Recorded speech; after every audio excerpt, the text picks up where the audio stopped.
on mental well-being is widespread. The researchers who conducted a new long-term study, however, say that this might not be the case. The supposed effects of social media on young people sound drastic enough to make anyone switch off their cell phone. Some studies have indicated that young people can develop an addiction to social media. Meanwhile, other studies have linked this with poor sleep, poor self-esteem, and potentially poor mental health. However, new research has now dispelled the belief that social media use can bring about depression.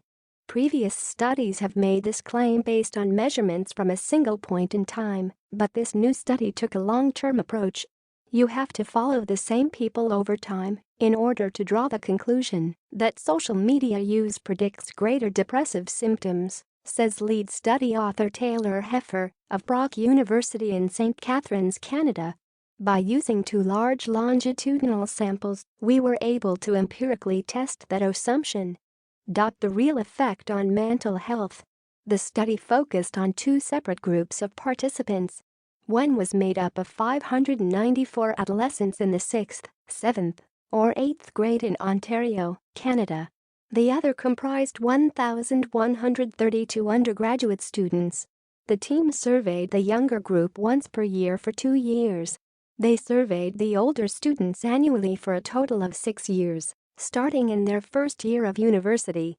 The questions focused on how much time they spent on social media on weekdays and weekends, as well as how much time they spent on activities such as watching TV, exercising, and doing homework. They also looked at symptoms of depression. For the undergraduate students, they measured such symptoms using the Center for Epidemiological Studies depression scale. They used a similar, but more age-appropriate version for the younger participants. Next, the researchers analyzed the data, separating it into age and sex. The findings, which now appear in the journal Clinical Psychological Science, revealed that social media use did not lead to depressive symptoms later on. This held true in both groups of participants. The scientists also found that in adolescent females, higher depression symptoms predicted later social media use.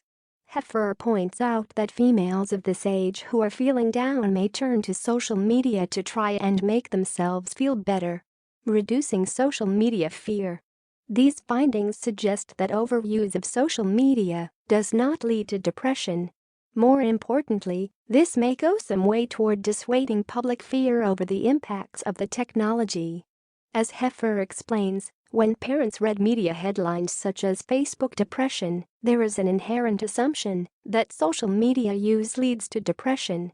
Policymakers also have recently been debating ways to tackle the effects of social media use on mental health. It is likely that differences in factors such as personality play a part in how social media can impact mental well-being. For example, some young people might choose to use social media negatively as a comparison tool, while others may simply use it to stay in touch with friends. Scientists will now need to further examine motivations such as these to help authorities, medical experts,